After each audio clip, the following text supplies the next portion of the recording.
Baik, bismillahirrahmanirrahim. Assalamualaikum warahmatullahi wabarakatuh. Hari ini kita belajar subjek tajwid.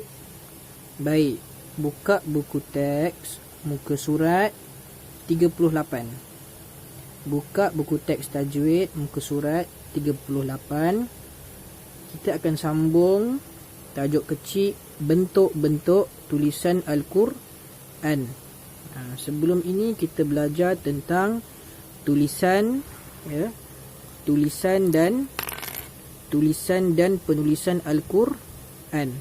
Hari ini kita akan sambung untuk tajuk bentuk-bentuk tulisan Al-Quran. Baik. Buka muka surat 38. Baik, kalau kamu tengok dalam muka surat ini ada dua gambar. Ada dua gambar. Yang pertama, gambar yang berwarna hitam. Yang kedua, gambar berwarna merah. Dua-dua ini adalah gambar daripada halaman Al-Quran. Dua-dua ini adalah gambar daripada muka surat dalam Al-Quran. Tapi ada bezanya. Apa bezanya? Bezanya adalah cara menulis Al-Quran. Ada dua jenis. Baik. Yang di atas, yang berwarna hitam ni, yang Ustaz tunjuk ni, ini adalah penulisan Al-Quran secara imla'i. Nama dia tulisan imla'i. Baik. Yang berwarna merah adalah penulisan Al-Quran ditulis secara resam Uthmani. Yang ini merah resam Uthmani, yang hitam adalah imla'i. Ada beza.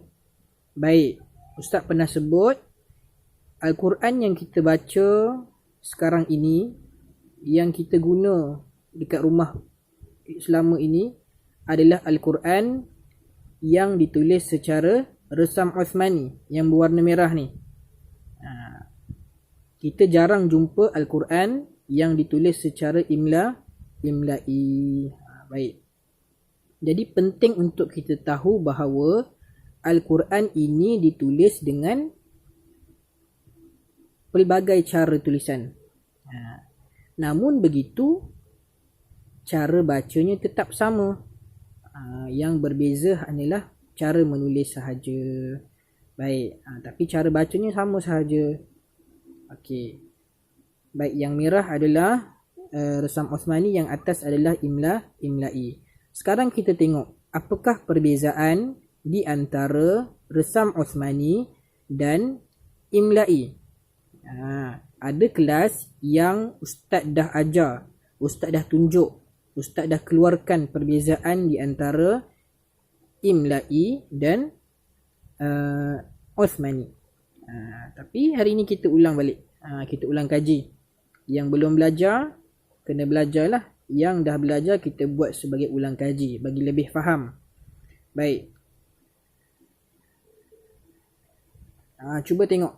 Untuk Uthmani, resam Uthmani kotak warna merah, pada ayat Bismillahirrahmanirrahim ada nombor 1. Sedangkan untuk imla'i, Bismillahirrahmanirrahim, tak ada nombor pun. Ini adalah salah satu perbezaan di antara imla'i dan juga resam Uthmani. Contoh lain apa? Baik, cuba tengok ayat Alhamdulillahirrabbilalamin. Ni, Alhamdulillahirrabbilalamin. Cuba tengok dekat perkataan alif. Alif ini atasnya tak ada baris fathah. Sedangkan untuk imla'i ada baris fathah dekat atas alif. Ini pun antara perbezaan juga. Dan ada banyak lagi perbezaan di antara Uthmani dan juga imla'i. Tapi cara baca tetap sama. Ini Alhamdulillahirabbilalamin. Ini pun Alhamdulillahirabbilalamin. Sama je cara baca, tapi tulisannya berbeza. Boleh? Baik, habis. Kita buka muka surat sebelah. Buka muka surat sebelah iaitu muka surat 39. Muka surat 39. Cuba tengok dekat kotak berwarna pink yang atas sekali. Baik, ikut ustaz baca. Baca dan bincangkan kelebihan resam Uthmani. Kita belajar tentang kelebihan resam Uthmani. Apa lebihnya resam Uthmani ni? Apa specialnya? Apa istimewa resam Uthmani berbanding imla'i? Baik, apa yang pertama? Yang pertama dia kata tulisan asal Al-Quranul Karim yang ditulis oleh para sahabat di hadapan Rasulullah sallallahu alaihi wasallam. Rupa-rupanya resam Uthmani yang kita guna selama ini tulisan dia sejak zaman Rasulullah lagi, yang mana para sahabat tulis Al-Quran secara menggunakan kaedah resam Uthmani di hadapan Rasulullah sallallahu alaihi wasallam. Itu specialnya. Maknanya resam Uthmani adalah tulisan pertama Al-Quranul Karim. Setelah daripada itu barunya ada beberapa tulisan-tulisan lain, kaedah-kaedah lain. Tapi yang asalnya, yang pertama tulis oleh para sahabat menggunakan resam Uthmani. Special tak? Baik, nombor 2. Kelebihan resam Uthmani nombor 2. Katanya apa? Disepakati oleh 12,000 orang para sahabat. Al-Quran resam Uthmani ini disepakati, dipersetujui oleh 12,000 orang para sahabat. Rupa-rupanya para sahabat semua menggunakan Al-Quran resam Uthmani juga, menulis Al-Quran menggunakan resam Uthmani juga. Baik. Yang ketiga, sebagai bukti Al-Quran terpelihara sehingga hari kiamat. Penulisan resam Uthmani, yang mana resam Uthmani ini sudah ada sejak zaman Rasulullah sallallahu alaihi wasallam sehinggalah akhir zaman. Sehinggalah zaman kita sekarang pun kita masih menggunakan penulisan yang sama, iaitu resam Uthmani. Maka kalaulah resam Uthmani pun tidak berubah, apatah lagi ayat Al-Quran sudah tentu tidak berubah. Maka ini menunjukkan bahawasanya Al-Quran itu Allah jaga, Allah lindungi Al-Quran, Allah pelihara Al-Quran daripada zaman Rasulullah sehinggalah hari kiamat. Al-Quran tidak akan pernah berubah. Ayat Al-Quran tidak pernah berubah. Tulisan Al-Quran pun tak berubah.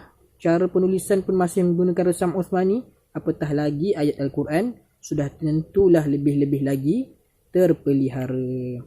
Maka ini menjadi bukti bahawasanya Al-Quran itu dijaga oleh Allah Ta'ala. Itu lebihnya resam Uthmani ni. Sebab resam Uthmani sejak zaman Rasulullah ada, sampailah zaman kita pun masih ada resam Uthmani. Resam Uthmani ada menjadi bukti bahawa Al-Quran pun terpelihara. Baik. Jadi cuba tengok yang bawah pula. Yang bawah ni apa? Aktiviti. Berbincang dalam kumpulan bagi membezakan tulisan imla'i dan resam Uthmani. Ini adalah contoh yang membezakan antara imla'i. Ni kotak warna merah ni imla'i. Kemudian kotak berwarna coklat ni adalah resam Uthmani. Jadi murid-murid, anak-anak murid ustaz boleh tengok beza antara imla'i dan juga Uthmani. Contoh yang pertama, kita ambil sekejap je. Atas sekali tu. Baik. Bismillahirrahmanirrahim.